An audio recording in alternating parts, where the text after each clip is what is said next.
معزز سامعین السلام علیکم۔ یہ 1970 کی بات ہے جب ہمارے علاقے میں بہت پرانا اور بڑا قبرستان تھا۔ آج کی ہماری کہانی کا موضوع ہے خونی قبر۔ امید ہے کہ آپ کو ہماری آج کی کہانی بھی پسند آئے گی۔ نئے آنے والے دوستوں سے گزارش ہے کہ وہ میرے اس چینل کو لازمی سبسکرائب کریں اور ساتھ ہی بیل کے آئیکن پر کلک کریں۔ تو چلتے ہیں آج کی کہانی کی طرف۔ یہ 1970 کی بات ہے جب ہمارے علاقے میں بہت پرانا اور بڑا قبرستان تھا۔ ہم چھوٹے چھوٹے تھے تو اکثر قبرستان میں کھیلنے یا ٹائم پاس کرنے جاتے تھے، لیکن ہمارے والدین ہمیں قبرستان جانے سے منع کرتے تھے کیونکہ اس قبرستان میں ایک ایسی عجیب و غریب قبر بھی تھی جس کے پاس جانے سے انسان مر جاتا تھا۔ یہ بات سننے میں کافی عجیب لگتی ہے لیکن یہی حقیقت تھی۔ وہ قبر بہت پرانی تھی جو ایک قبرستان میں کئی درختوں کے درمیان موجود تھی۔ اس قبر کی 3 سیڑھیاں تھیں اور ہم نے سنا ہے اس کی تیسری سیڑھی پر موت ہے، یعنی کسی نے اگر اس قبر کی تیسری سیڑھی پر قدم رکھا تو وہ مر جاتا تھا۔ یعنی کہ قبر کی پہلی سیڑھی پر قدم رکھنے سے کچھ نہیں ہوتا، دوسری سیڑھی پر بھی کچھ نہیں ہوتا، لیکن جو ہی کوئی تیسری سیڑھی پر قدم رکھتا تو اسے خود بخود گولی لگ جاتی ہے اور وہی مر جاتا ہے۔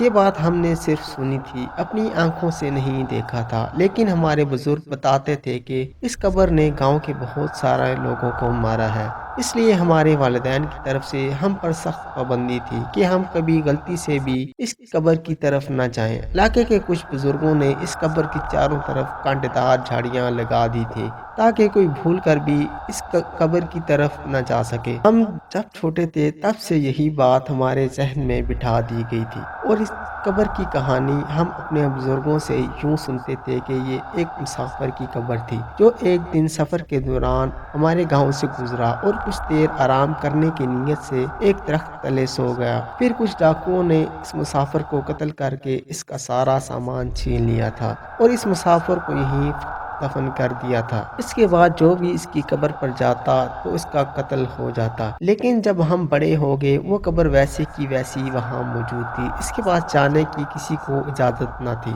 میں نے خود نہ تو کبھی اس قبر سے کسی کو قتل ہوتے دیکھا ہے اور نہ ہی کبھی کوئی گولی چلنے کی آواز سنی، اس لیے ہمارے لیے اس بات پر یقین کرنا بہت مشکل تھا۔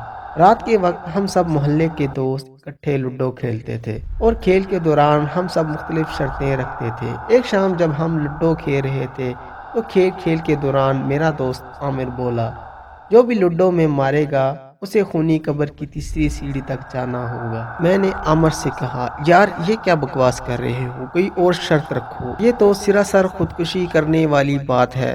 میری بات سن کر عامر نے کہا، بھائی شرط تو یہی ہے، بولو قبول ہے تو ٹھیک ہے، تو مان لو کہ تم بزدل ہو۔ میں نے کہا، بالکل نہیں، میں تمہاری بے فضول شرط نہ مانوں گا اور نہ ہی قبرستان جاؤں گا۔ عامر نے کہا، کچھ نہیں ہوتا یار، وہ ساری باتیں پرانے لوگوں نے مشہور کر رکھی ہیں، دنیا میں ایسا کوئی قبر نہیں جہاں انسان کو گولی لگے۔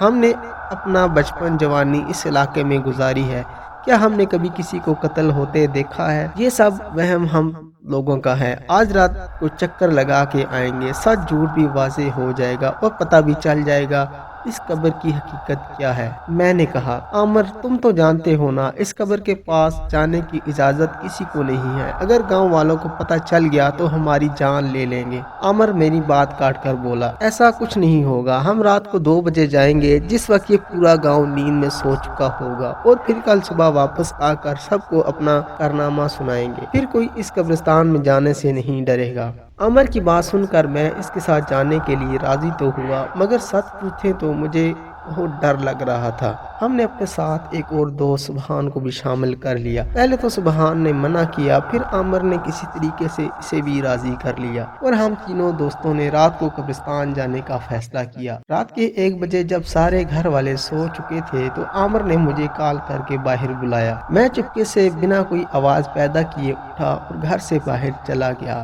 باہر سبحان اور عامر دونوں کھڑے تھے اور پھر ہم قبرستان کی طرف روانہ ہوئے۔